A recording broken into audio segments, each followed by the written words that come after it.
Bo whined again. His whine opened my ears, and I heard the angels still singing. Along with the singing voices came another, better smell. It pushed through the reek of the dumpster, frying onions, cooking beans, grilling tortillas. The smells were spicy and warm, and they poked at my stomach with delicious fingers.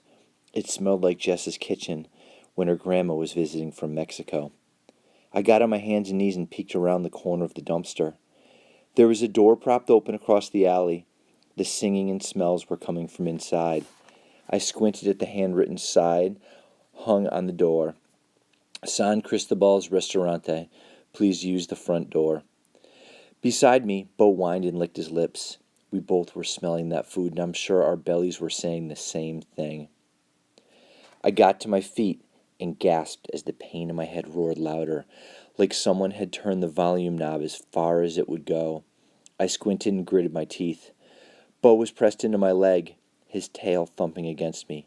"Stay," I said. His ears dropped, but he didn't follow as I limped over toward the door.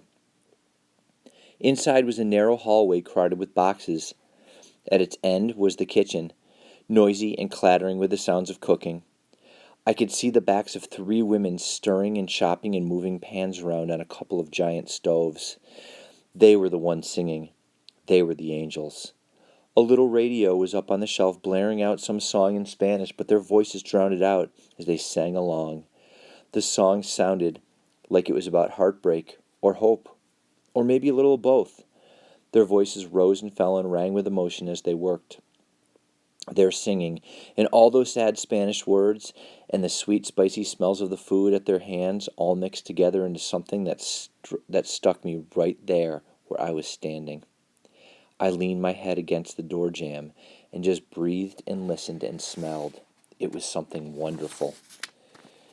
It kind of hurt my broken face to smile, but I did a little. And I raised my camera and took a picture of those angels cooking that food that smelled like heaven. But then, of course, the pain in my head and my bones and my face reminded me where I was and who and why I was there. I swallowed and blinked and tried to clear the wonderful out of my brain. There were 2 doors in the hall, one on either side. Through the one on the right, I saw a mirror and a sink and the edge of a toilet. I could feel the dried blood cake on my face. I needed to clean up, and that bathroom would be as good as anywhere else I could find. I looked back at Bo. He was sitting with my duffel by the dumpster, looking at me with his mismatched eyes. He'd lain tight against me all night. He'd chased away the wolves and stood guard over me through all the darkness. I blew my breath out and took a look around. Then I patted my leg and whisper shouted, "Come on, Bo!" He sprang over to my side before I could even smile. "Be quiet," I added as I squeezed through the open door. The sounds of the angels got louder. Their backs were to us, but I knew they could turn at any moment. I hurried to the bathroom and ducked inside, Bo walking tight by my leg with his tail wagging. I caught a glimpse through the door of the other room across the hallway. It was an office or something, with a computer and a phone and a messy paper-covered desk. Then I closed the bathroom door and slid the little locking bolt shut. Bo was loving the kitchen smells. He looked up at me, obviously disappointed when the bolt snapped into place. "Sorry, buddy," I said. "We're not here to eat. We're just gonna..." My voice stuck in my throat when I saw myself in the mirror. My face was scratched up. One eye was surrounded by a puffy black bruise. Another bruise showed darkly on the opposite cheekbone. My lips were cracked and bloody. Between them, I could see that one of my top teeth was chipped. A trail of dried blood trickled out of my nose. I looked bad. That was the truth. I felt things start to crumble inside me. I bit at the crumbling with my back teeth. "No," I said to the bloody wreck in the mirror. "You don't cry. You don't cry." And I didn't. But as I wiped at my face with the wet paper towels, my hands shook, and even though I told them not to, and my breaths tripped on their way in and out of my lungs, but my eyes didn't cry. The voices of the angels blew in through a vent above my head and echoed into the room above me. I took off my hat to wipe the dirt and blood high on my forehead. I didn't put it back on. I let it drop to the floor and stay there. I ran my hands over the fine stubble on my mostly bald head, the baldness I was trying to hide, the baldness that told the world, this kid's got cancer. It shouted it. I hated that baldness. The crumpled postcard was still in the inside pocket of my jacket. The kids hadn't thought to search there when he was looking through my pockets. I pulled it out with shaky fingers. It showed mountains, huge and snow-covered against the blue sky. Painted in curly purple along the bottom were the words, Mount Rainier. It showed a mountain, huge and snow-covered against the blue sky. Printed in curly purple along the bottom were the words, Mount Rainier. I swallowed. The wild mountain, the very top of it, was what I was traveling toward. I'd always known it was crazy. A sick kid running away to climb one of the biggest mountains in North America, alone. Yeah, it had always seemed crazy, but there in the bathroom, bloody and bruised, it didn't seem crazy. It seemed stupid and impossible, hopeless. I blinked my burning eyes and stuffed the postcards back into my pocket. I got all the blood off my face, even the new blood that came when I wiped the dried blood away. I wiped until my face was clean, and the sink was dotted with little droplets of red, and the garbage can was almost full of paper towels. I looked better, but not much.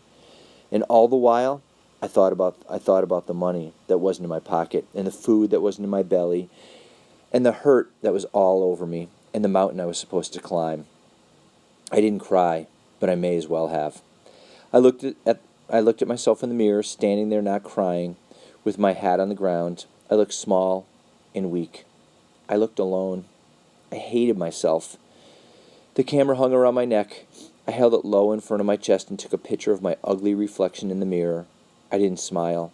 My skin looked even paler than usual under the flickering fluorescent lights. "Come on, Bo," I said. "It's time to—" I couldn't finish the sentence. I picked up my hat and slipped it back onto my head. Bo's claws skittered on the tile floor as he turned with me toward the door.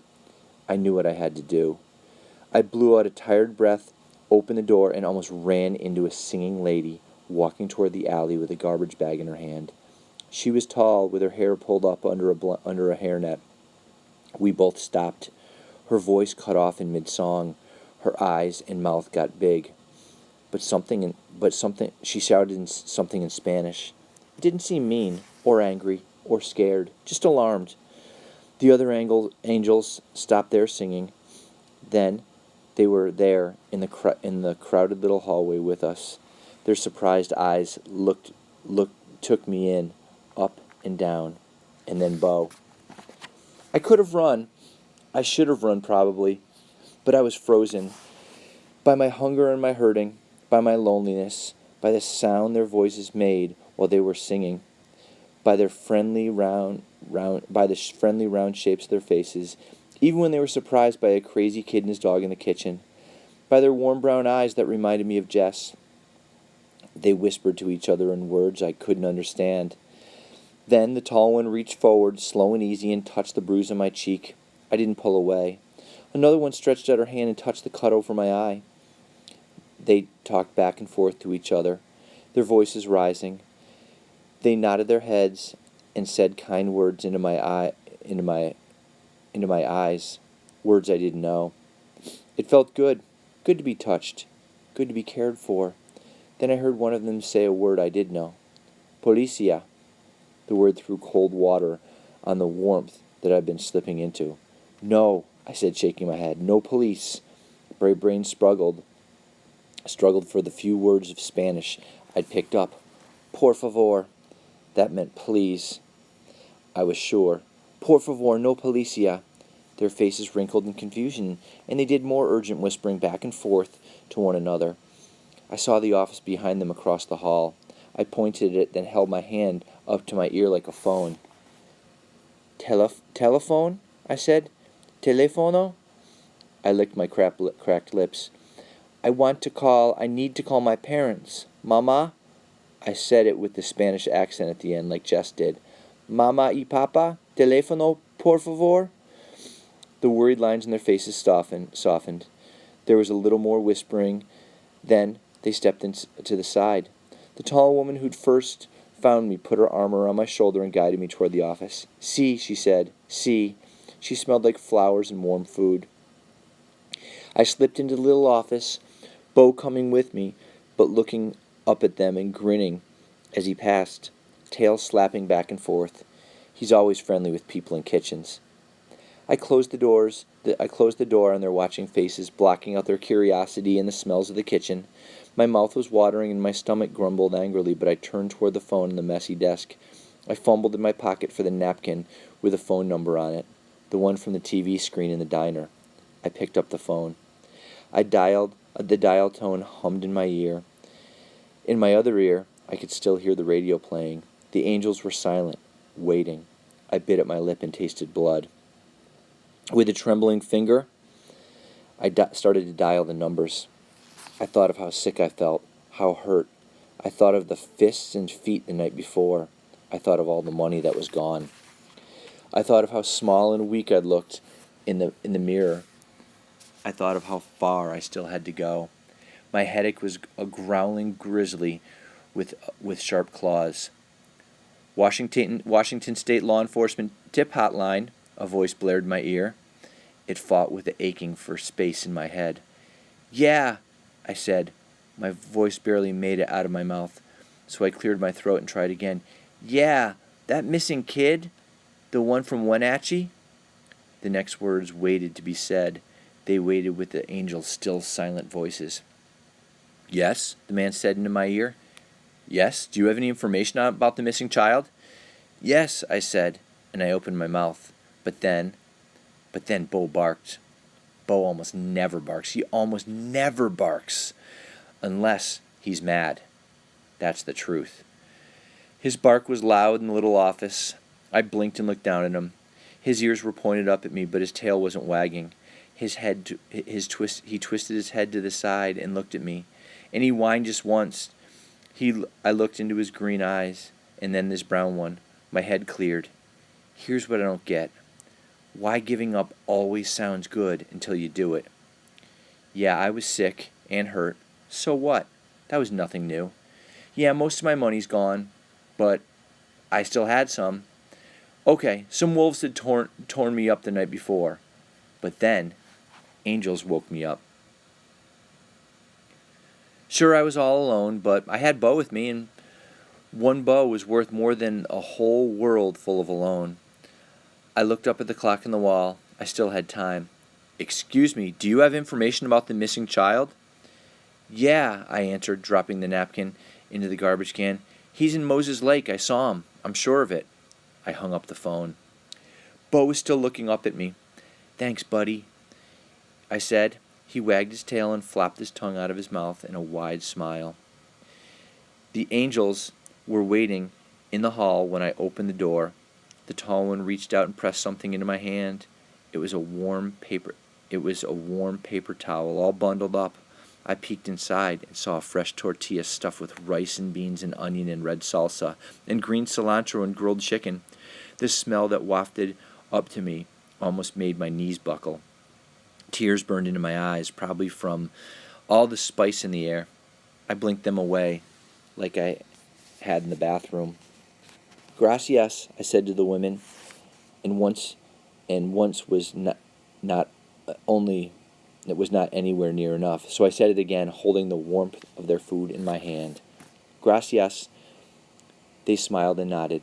"I have to go," I said, pointing with my chin toward the back door. "My mama? She's coming. I have to go."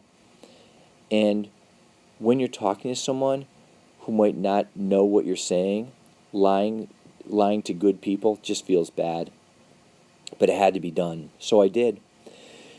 They said some words, most of which I didn't know, and rubbed my shoulders and bent down to pet Bo. One of them offered him a couple of warm tortillas, which he scarfed down in a few snapping bites. In the alley outside, I tightened the backpack straps over my shoulder and picked up the empty duffel bag. I held the taco in one hand and knew I'd have to eat it at a jog. I looked down at Bo. "Come on, Bo. We've got a bus to catch." I took a deep breath, then smiled. And A mountain to climb.